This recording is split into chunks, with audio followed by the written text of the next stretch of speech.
हाँ, तो यहाँ पे हमने एक ग्रास रूट लेवल से एक छोटा सा ईसीडी सेटअप का आगाज़ लिया, जहाँ पर कोई 13 बच्चे, और इस अज़म के साथ, इस हिम्मत के साथ कि क्यों ना हम दूसरों के मोहताजी के हम अपने आप घुटनों पे खड़े हो जाएं और एहतियात फैसिलिटेट हो जाएं। तो 2005 में paradise public ECD centre pakora, जो आबाई गांव होता है, ये बिल्डिंग नहीं बनी थी उस वक़्त, तो वहाँ पर इसका आगाज़ किया गया सर। उसके बाद जो है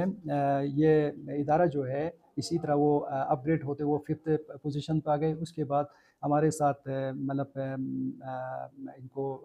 दीगर इदारों से हमारे लिंकेजेस हो गए, और इनिशियली जो हमारे साथ जो इस अजीम काम में जो कंट्रीब्यूशन हुआ, इदारा एक आरएसपी का हुआ एज हमारे पार्टनर, तो उन लोगों ने हमें शुरू में ईसीडी सेटअप के ऊपर स्पेशली, हालांकि 2005 में बहुत मुश्किल था, ईसीडी का कंसेप्ट ही बहुत कम था, लेकिन उस सिस्टम को ऑर्गेनाइज करने में, उसको बैकअप करने में पैराडाइज के साथ चाना बशाना खड़े रहकर एक छोटा सा सिर्फ वहाँ पर इस्टेब्लिश किया, और उसी के समरात से आज इस एरिया के अंदर कोई उदय यूनियन के अंदर 7 हमारे कैंपसेस हैं, जो ईसीडी से लेकर कॉलेज लेवल तक यहाँ पे बच्चे पढ़ रहे हैं। तो इस वक्त हज़ारों बच्चियाँ जो हैं एजुकेशन से इस्तिफ़ादा हासिल कर रहे हैं, और इसी के साथ साथ इस जो इस वक्त जो ये है मेन कैंपस, यहाँ पर ईसीडी से लेकर कॉलेज लेवल तक शाम की शिफ्ट में यहाँ पे चल रही है। कोई 120 बच्चे यहाँ पर एजुकेशन हासिल कर रहे हैं। इसी तरह आगे पैराडाइज पब्लिक स्कूल खोमेदास से, वहाँ पर भी हाई स्कूल एसएससी लेवल के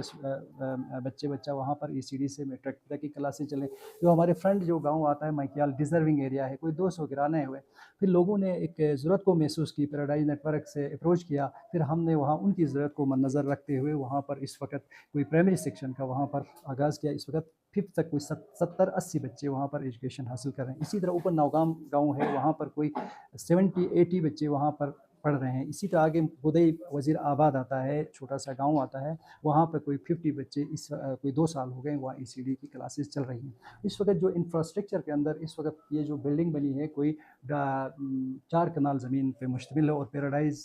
पैराडाइज़ के अंदर इन तमाम काम के लिए एक वक़्फ़ की हुई है। इनकी बोर्ड ऑफ डायरेक्टर्स हैं, हमारे जनरल बॉडीज़ मेंबरान हैं, और इसके साथ इस वक्त जो कंस्ट्रक्शन में मुख्तलिफ़ अदारों ने यहाँ पर अपना कंट्रीब्यूशन दे दिया। तो इस वक्त अल्लाह ताला के फजल व करम से, और सबसे बड़ी जो अचीवमेंट यहाँ पर हम ये देखने को मिलती है, इस वक्त इसी स्कूल के, इसी नेटवर्क के जो प्रोडक्शन है, और वही प्रोडक्शन जो है इस वक्त इन्हीं इदारों को चला रहे हैं। इस वक्त इस स्कूल के प्रिंसिपल ही इस इदारे के स्टूडेंट हैं, और स्टाफ जो है इसी इदारे के स्टूडेंट हैं, और इसी तरह तमाम कैंपसेस के अंदर ये बहुत बड़ी अचीवमेंट है। तो इसके साथ अलावा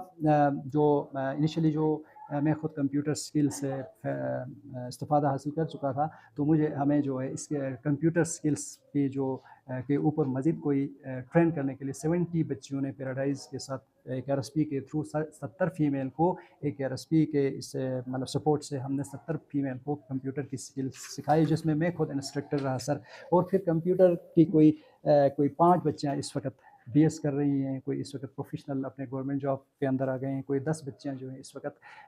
एमएससी कंप्यूटर साइंस की वो मतलब लेक्चररशिप में गए हैं सर। और इसी तरह कोई 5-10 बच्चे इस वक्त इंजीनियरिंग में चले गए हैं सर, कोई 5 बच्चे इस वक्त आर्मी में कमीशन में चले गए हैं सर। तो ये तो मतलब बताना चाहूँगा, मुश्किलात तो का मुकाबला करना पड़ता है। अगरचे 2005 से कबल जो मेरा जो पढ़ाई का सफ़र था, ये रोड भी नहीं था शायद, ये जो मेटल रोड नहीं था, ये जो मतलब इस तरह के मतलब स्कूल एजुकेशन का एक्सेस नहीं था, लेकिन उसके बावजूद मैंने घोड़े पे सफ़र करके अपनी एजुकेशन हासिल की। मैट्रिक पास करने के लिए अस्तौर हाई स्कूल में जाकर इम्तहान देना होता था। ये हमारा boys high school government school है, वहाँ पर हमारे मिडिल तक की क्लासें चलती थी। उसके बावजूद भी एजुकेशन को उस मुश्किल वक्त में भी अपने घर बैठकर एजुकेशन हासिल की, और लोगों को लर्निंग दे दी, और आज एक स्कूल का स्ट्रक्चर बना, और आज पूरा नेटवर्क पूरी ज़िला अस्तौर नहीं बल्कि पूरे गिलगित बल्तिस्तान में इस कैपेसिटी पे काम करने की पोजीशन रखते हैं सर।